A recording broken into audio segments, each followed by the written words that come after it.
Wellesley Road, this was done on the basis of an international competition, which is expensive and long, lengthy way of getting a master plan team together, but we have got incredible quality there.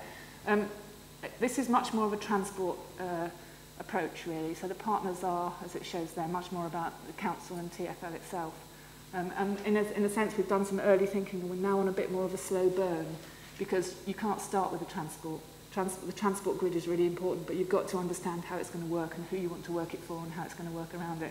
So we've kind of put Wellesley Road not on hold, but we're going to let the other bits catch up, and then the other bits inform, and then we'll bring the Wellesley Road stuff back on into sort of final design mode, probably in about a year from now. But the strategic objectives very much are about getting some new uses in there, making it a much more attractive place to live. I mean, we've been to look at places like the Ramblas and so on to really restore a proper street environment to Croydon.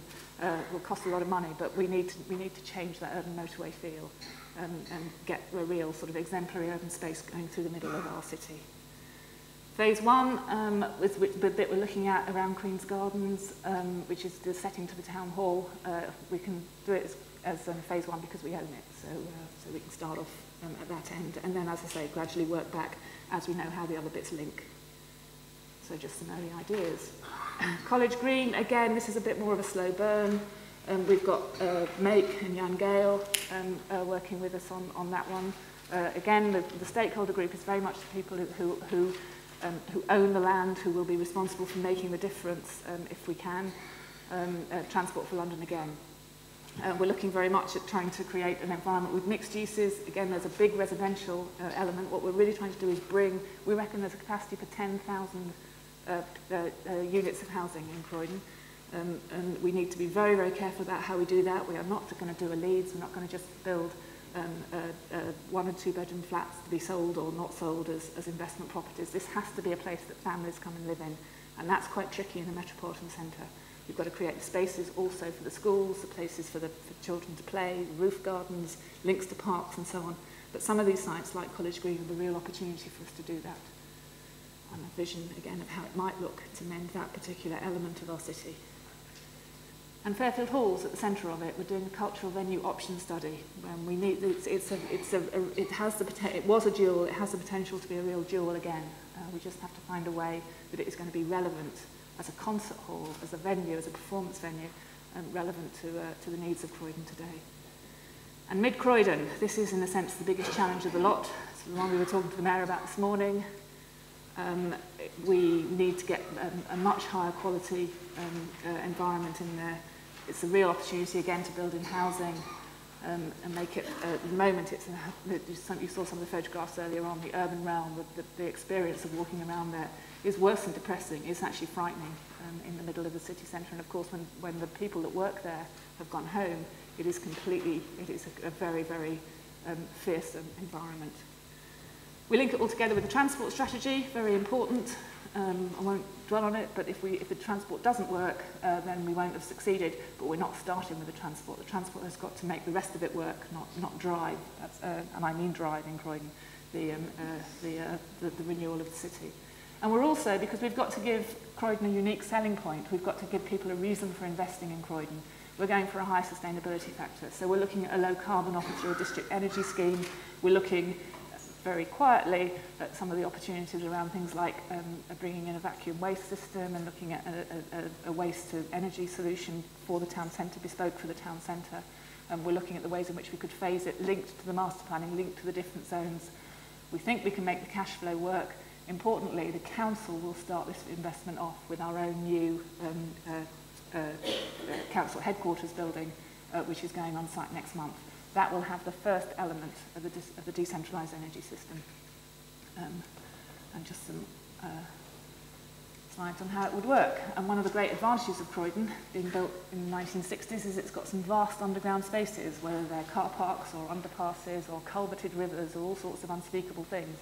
We can actually make use of them going forward for a high, sustainable, high-value living environment for the 21st century and beyond.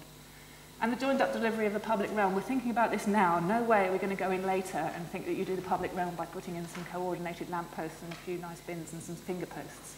The public realm is actually much more than that. It's about really understanding the movement network, understanding how people are going to use this city, given that it's going to be residential, it's going to be about education, it's not going to be about just about shopping and businesses as it's been before.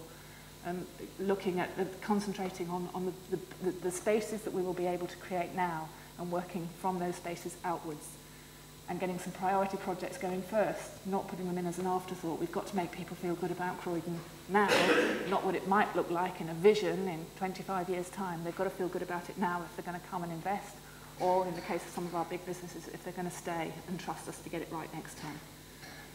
So from vision to delivery, we've said we've got to change the conditions for growth. We've got to have unique selling points, such as low energy, such as sustainability. We have got to embed the vision in formal planning documents, and Croydon has had this habit of actually finding that bit a bit boring. And those of us who are planners know that that bit can be a bit boring, but if you don't do it, and you've got all these visions and they don't actually add up to what you've got in your UDP or your LDF or your OAPF, you're in trouble. So they are going to be embedded, they are being embedded, and we're actually working with the Mayor of London and the mayoral family to get very quickly an opportunity area planning framework to make sure that what we say is what the mayoral family is saying, and to get rid of any uncertainty about, is this a location for tall buildings, is it about offices, is it about residential? We will all be saying the same thing. We've also set up an urban regeneration vehicle, council-backed, 50-50 equity partnership with John Lang, which we are using to build things, we're using to invest. Croydon has recently gone to the Public Works Loans Board to do prudential borrowing to back the delivery we are doing ourselves. So this is the first building we're doing. We're starting on site in a couple of months on a swimming pool.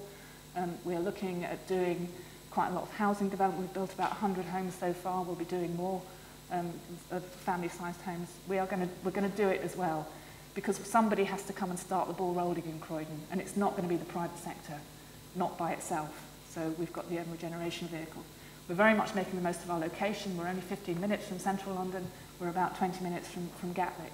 And if Gatwick is going to expand, which we think it will, given the various changes in airports policy and so on, then Croydon is a true edge city, and we need to make the most of that location. So we're looking at ways in which we can make the most of that, make the most of the fact that in the budget yesterday, there was a little announcement that probably most people missed, but we certainly didn't in Croydon.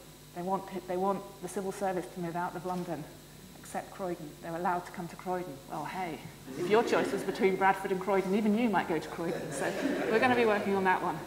Most importantly, and I saw Vinny's name on the list already, he's here, but most importantly, you need talent. And what we have in Croydon is an incredibly talented young urban design team, and we're very proud to have them. We call this Vinny and the Placemakers. This is their album cover photograph. It was in Architects Journal back in December. But these are the guys and girls who are really making the difference in Croydon, really working hard to get these master plans going and to turn them into some kind of reality. And they were out in Nippon last week, and they hit the headlines with a sand castle that they made, which isn't what most people do in their spare time in Nippon. And I think they did it early in the morning, so I think they may still have been drunk.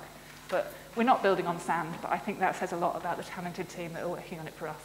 And I'm fairly confident with them that we will get to a future that is a bit more of a visionary than it has been in the past.